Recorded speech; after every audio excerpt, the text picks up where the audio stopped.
Parliament's ad hoc committee investigating allegations of corruption in the SAPS is meeting to finalize its program on the resumption of oral hearings.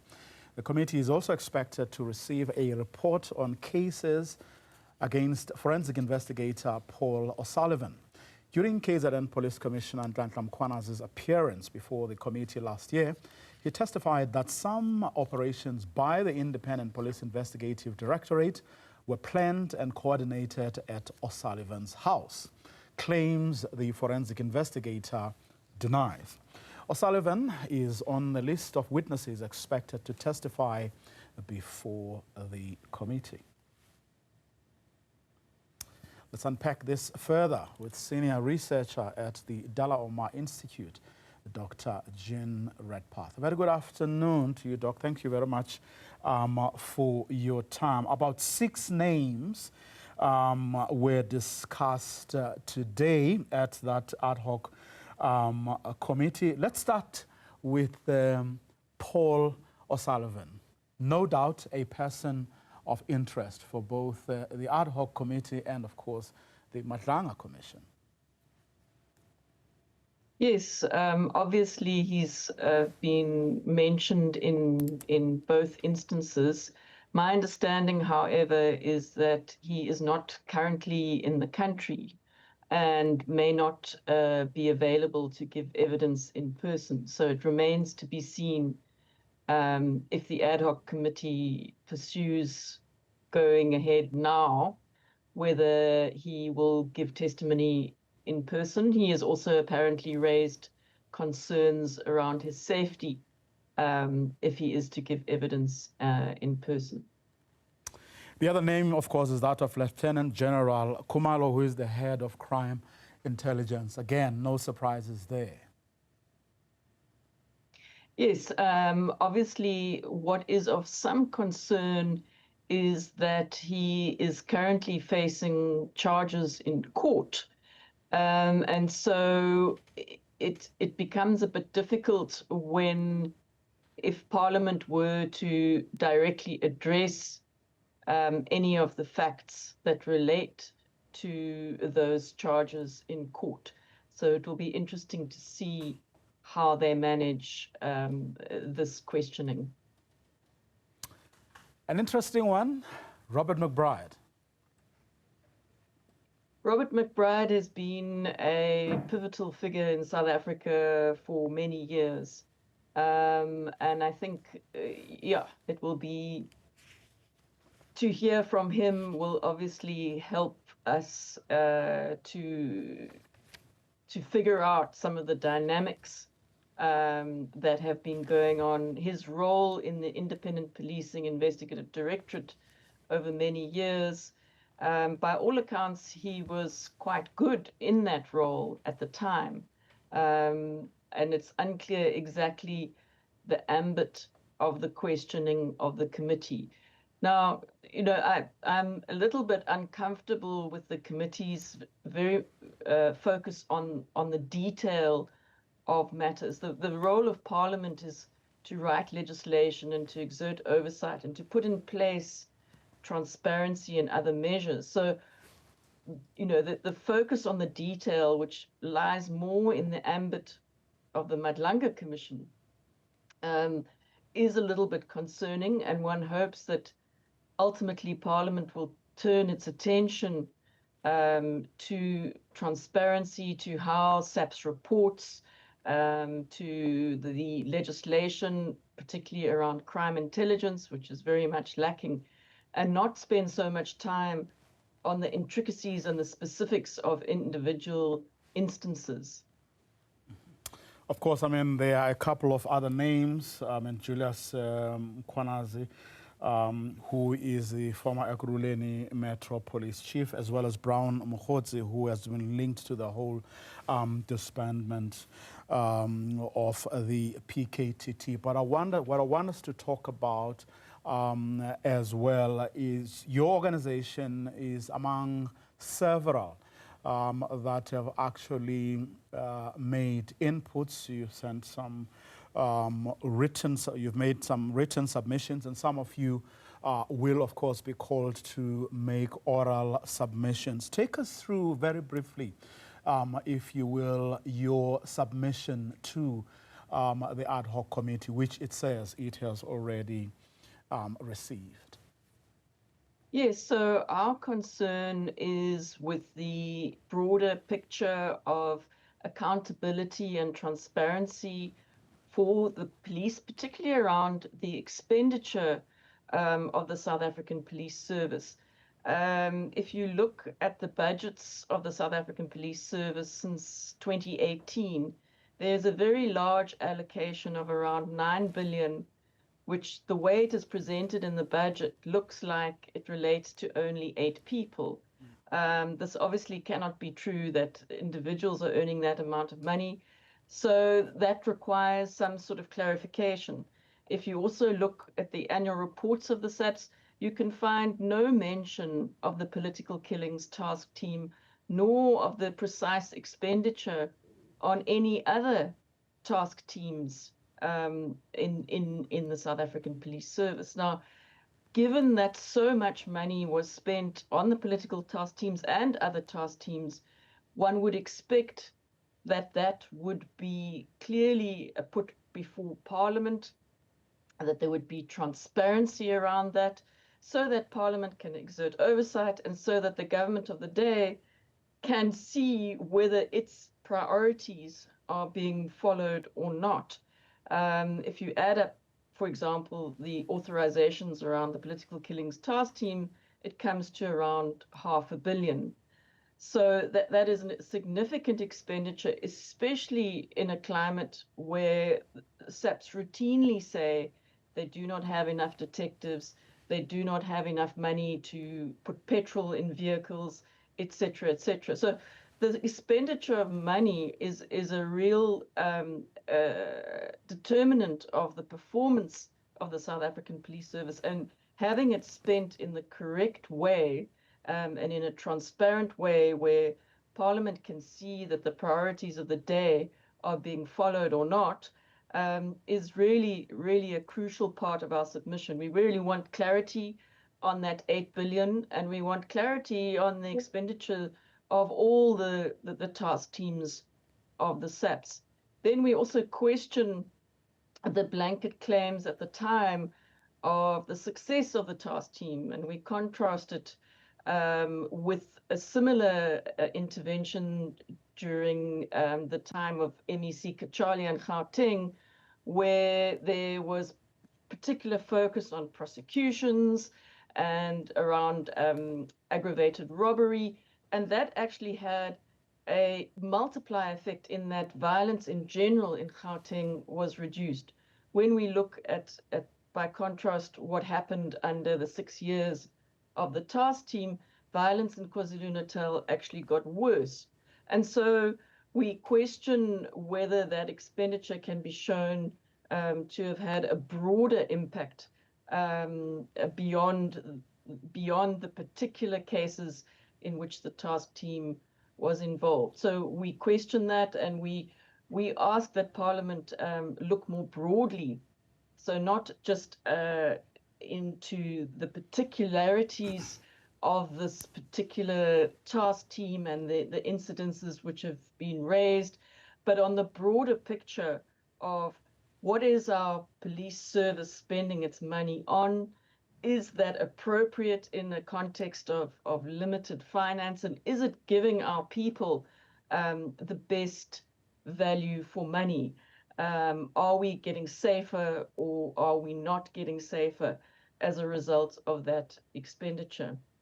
And so that's broadly the key part of our submission. We also talk about the question around the extent to which the minister is responsible for the police service. The Constitution says that the minister is responsible for, and there have been various attitudes adopted by the Commission and the committee around the extent to which any minister, I'm not focusing in particular on the minister that was involved in this particular case, but there has to be a role for the minister. This is particularly so since some provinces, Gauteng and the Western Cape, are asking for ministerial control to be given to MECs.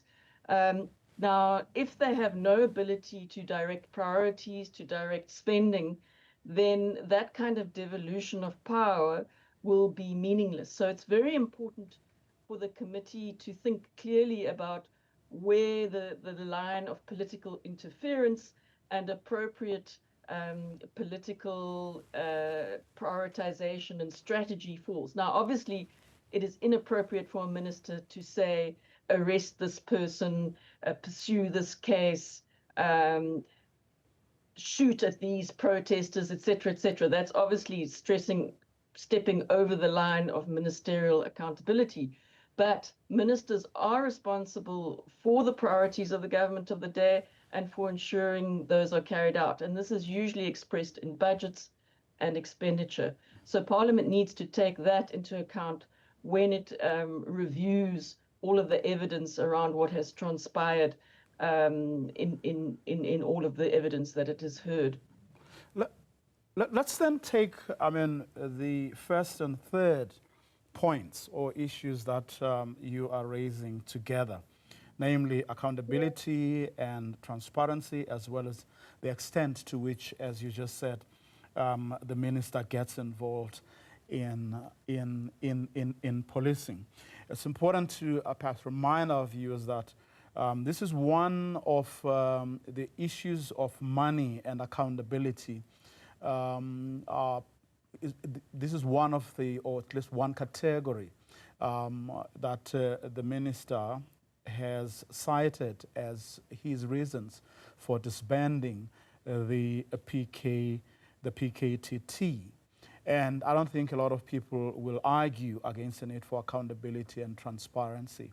But I think it was it's the motive that people are actually questioning, because, among other things, he still could actually call in the police commissioner, call in the the police commissioner as the accounting officer, the people who do with the finances, whom he mentioned and cited during his testimony. He could still also call the person in charge of the political killings task team. He could have the provincial commissioner of police in KwaZulu-Natal. He could have all these people come before him to explain themselves, perhaps, before he could take such a drastic action. And I'm saying this, not necessarily taking sides, but saying, but those are some of the most obvious things that he could have done before taking such a step. Or am I missing yes, of something? Course. Yes, of course. So the important thing here is to distinguish between what the detail of what happened in this case and the principle of the matter. So our concern at the time that we wrote the submission was that Major General van Rooyen was making a blanket statement that it would never be legal for a minister to intervene in such a situation. At the time, how it happened and the detail of how it happened was not in the public domain. So we were wanting to be very clear that there has to be a role for the minister in setting policy, in setting priorities of government.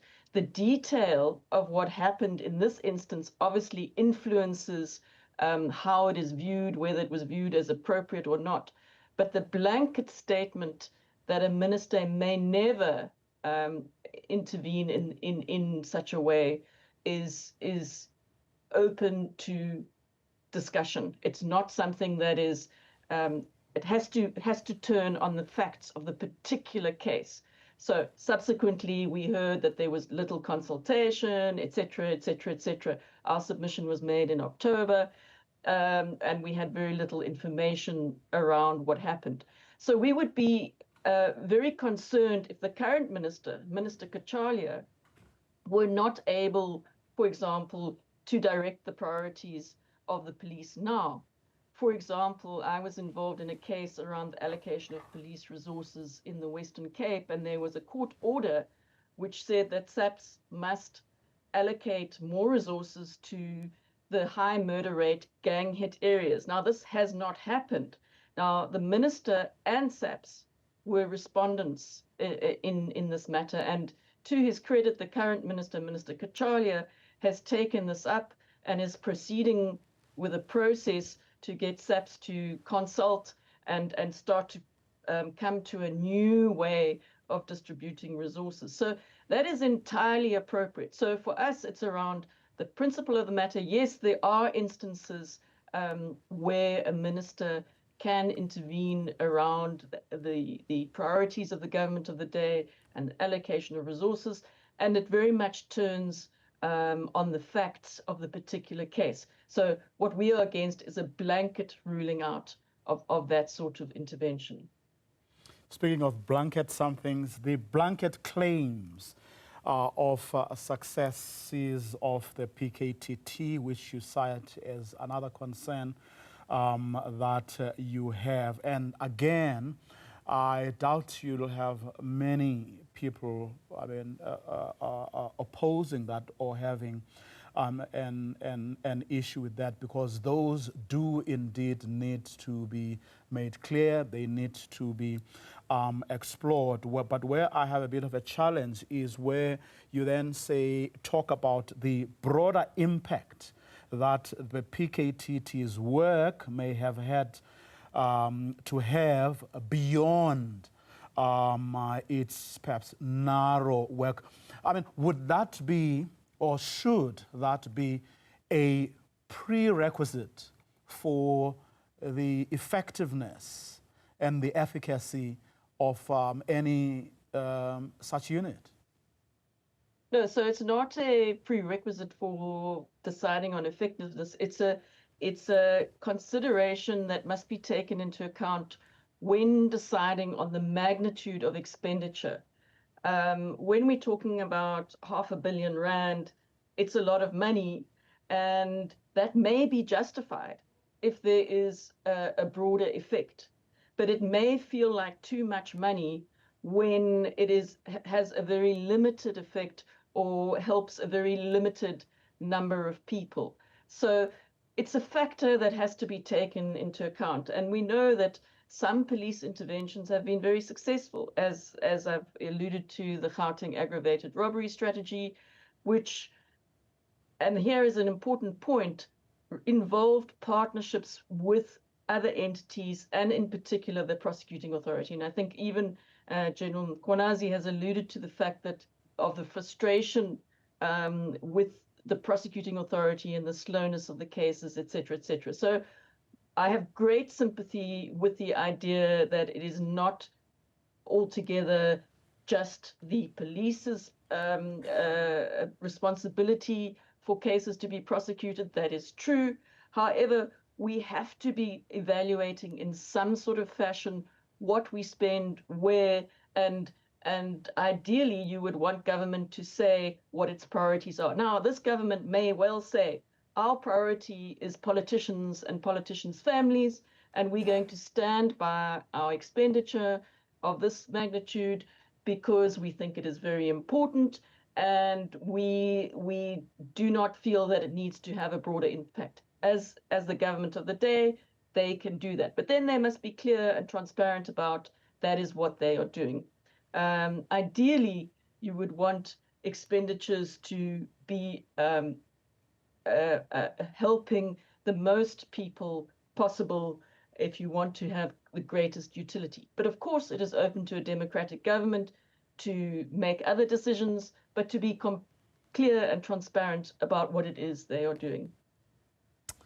Dr. Redpath, let me thank you very much for your time. Senior researcher at the Dullah Omar Institute, one of several organizations that have actually made submissions to Parliament's ad hoc committee.